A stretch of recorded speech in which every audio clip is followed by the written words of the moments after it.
L'affaire Péronne. Notre histoire commence en 1970. Roger Péronne, chauffeur à son compte et père de famille, son épouse Caroline, mère au foyer, décide d'acheter une vieille maison isolée à Harrisville, dans le Rhode Island, aux États-Unis. La propriété fut autrefois une ancienne plantation, établie par le colon John Smith en 1680, et fut vendue par la suite à un certain Roger Williams lors de la formation de l'État de Rhode Island. Elle est située sur un immense terrain de 800 mètres carrés, constitué d'une ancienne ferme de 10 pièces, bâtie en 1736, et d'une très grande grange. La ferme semble quelque peu vétuste, mais pour Roger et Caroline, c'est l'endroit rêvé pour que leurs 5 filles, Christine, Andrea, Nancy, Cindy et April, puissent grandir et s'épanouir en toute liberté.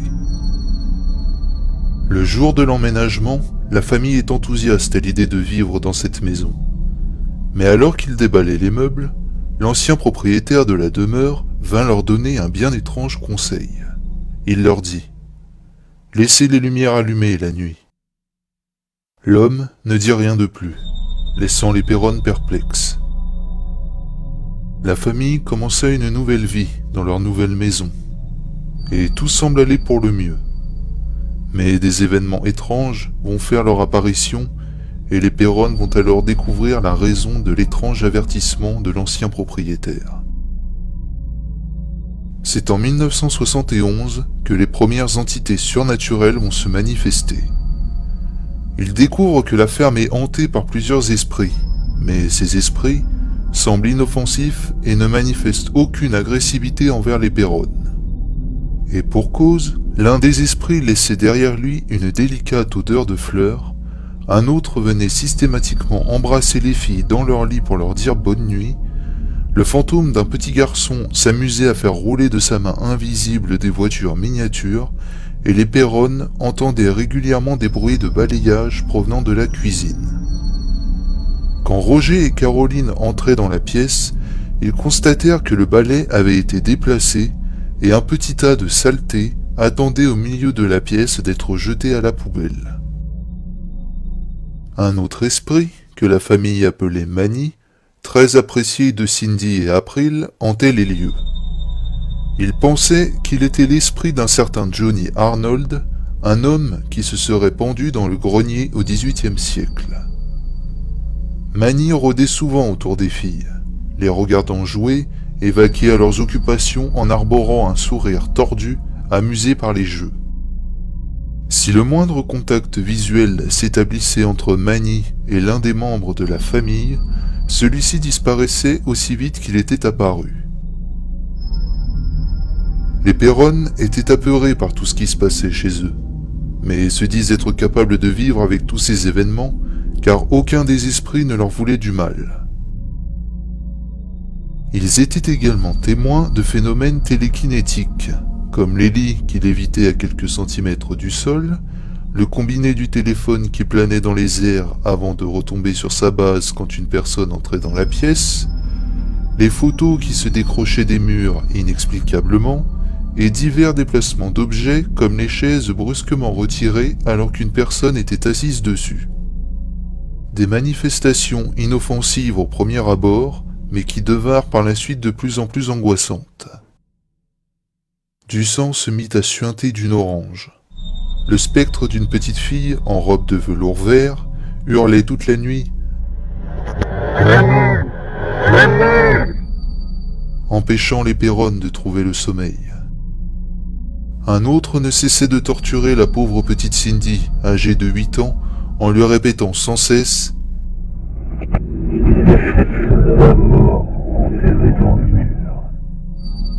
Si certains des esprits qui hantaient la maison étaient inoffensifs, d'autres étaient au contraire malveillants, et allaient jusqu'à tirer les jambes et les cheveux des filles au beau milieu de la nuit et s'amusaient à claquer les portes pour les bloquer afin que plus personne ne puisse les ouvrir. » Les Péronne étaient terrorisés par la tournure que prenaient les événements. Mais le pire était à venir, car l'esprit qui s'en prenait aux filles la nuit était loin d'être le plus terrifiant. En effet, la créature la plus malveillante de la maison semblait s'acharner sur Caroline Perron, la mère de famille. L'entité en question avait une apparence particulièrement hideuse. Son visage était semblable à une ruche d'abeilles desséchée, recouvert d'une toile d'araignée. Celui-ci était dépourvu de traits humains, laissant apparaître des crevasses sur sa peau ridée, dans lesquelles rampait de la vermine qui accentuait sa laideur. Sa peau était grisâtre, et sa tête ronde penchait d'un côté comme si sa nuque avait été brisée. Lorsque celle-ci apparaissait, on pouvait sentir sa malfaisance se répandre dans la pièce. L'entité tourmentait souvent Caroline et Cindy, mais Roger, le père de famille, semblait obtenir ses faveurs. La cave semblait être l'épicentre des manifestations de l'entité, et de ce fait, la famille évitait d'y mettre les pieds. Durant leur séjour, le chauffage tomba en panne à plusieurs reprises, et le seul moyen de le réparer était de descendre à la cave. Roger descendit les escaliers et pouvait sentir la présence froide et puante de l'entité. Celle-ci allait jusqu'à le toucher, lui caressait doucement le cou pendant qu'il travaillait.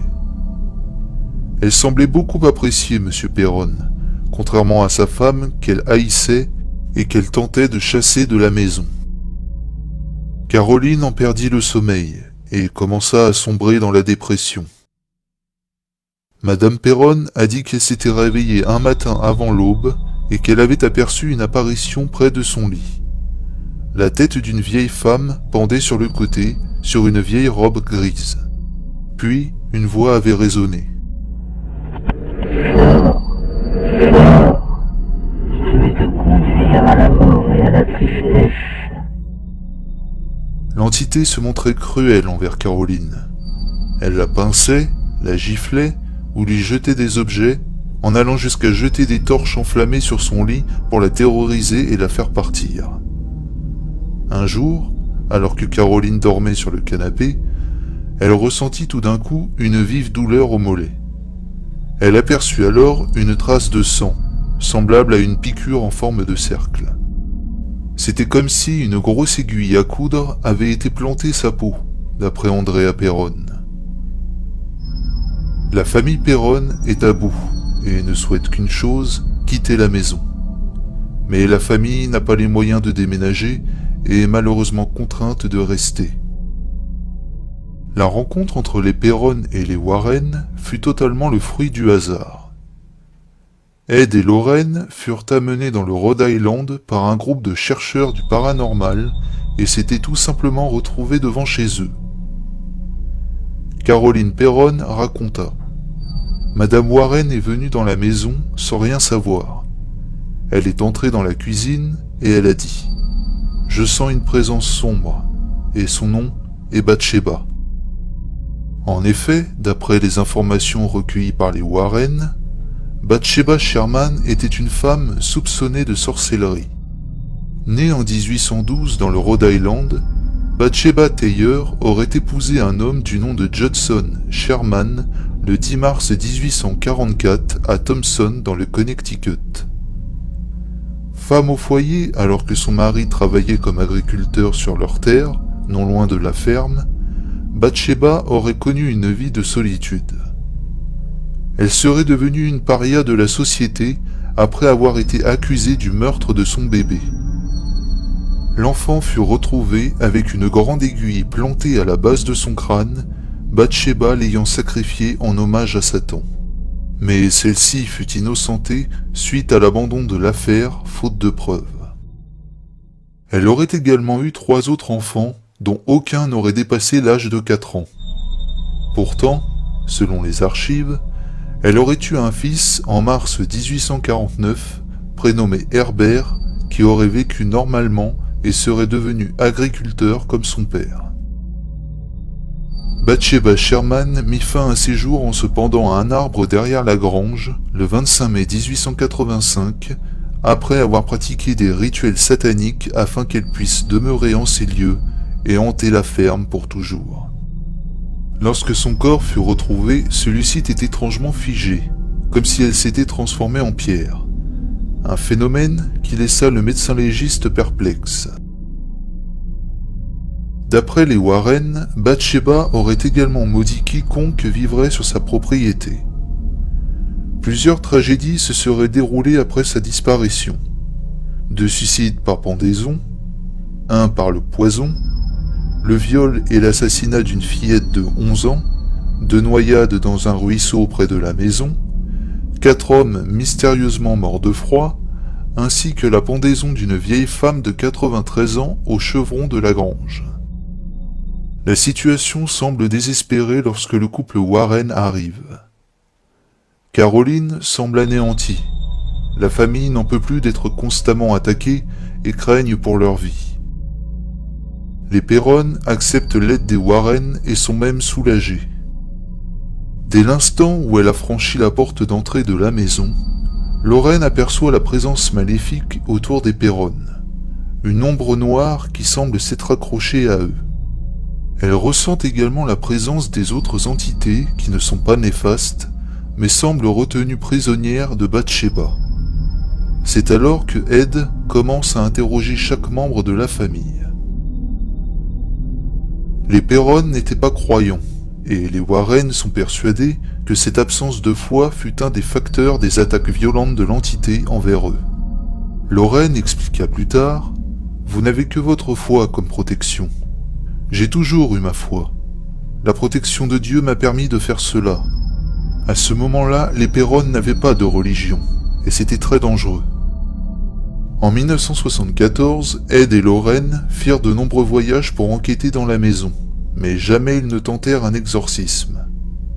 Une nuit, durant l'une de leurs séances, la situation dégénéra et Caroline Perron fut possédée par l'esprit de Bathsheba. Ce soir-là, les Warren étaient venus avec un prêtre et des techniciens. Andrea Perron et une de ses sœurs s'étaient cachées et assistèrent à la scène terrifiée. L'esprit maléfique fit preuve d'une incroyable puissance et Andrea crut que sa mère était en train de mourir. Elle témoigna. « Je pensais que j'allais m'évanouir. Ma mère a commencé à parler une langue qui n'était pas de ce monde, avec une voix qui n'était pas la sienne. Sa chaise a lévité et elle l'a projetée à travers la pièce. » Caroline Perron décrivit les événements de la nuit comme terribles. Et même si les intentions des Warren étaient louables, les choses avaient dégénéré suite à leur intervention. Bouleversé par la situation, Roger Perron chasse le couple Warren de la maison. Des années plus tard, il déclara « Son corps entier était déformé, et ça a duré plusieurs heures, jusqu'à ce qu'ils en chassent le démon. Ensuite, je les ai mis dehors. » L'intervention des Warren fut un échec, et la famille Perron dut se résigner au fait qu'ils ne vivraient jamais seuls dans la maison. Le calvaire des Perron aura duré 10 ans. 10 ans de souffrance quand en 1980, la famille put enfin partir pour la Géorgie. On apprit par la suite que les propriétaires qui leur ont succédé avaient également connu des expériences paranormales dans la ferme, mais beaucoup moins intenses que celles connues par les Perron. Bien des années plus tard, l'une des filles Perron, Andrea, devint écrivaine et relata toute l'histoire dans une trilogie de livres nommée House of Darkness, House of Light, The True Story. Livres sur lesquels se base également le film Conjuring, Les Dossiers Warren, sorti en 2013, qui connut un succès retentissant. Celui-ci permit de mettre en lumière Ed et Lorraine Warren, les célèbres enquêteurs du paranormal et la terrifiante histoire de la famille Perron. Bien que dans le film de nombreux éléments aient été changés du récit original, la réalité dépassa largement la fiction. Ce fut l'une des affaires les plus compliquées que les Warren eurent à traiter. Lorraine Warren, peu de temps après la sortie du long métrage, commenta l'affaire en ces termes. « Mon Dieu, c'était quelque chose, ce cas d'Harrisville. »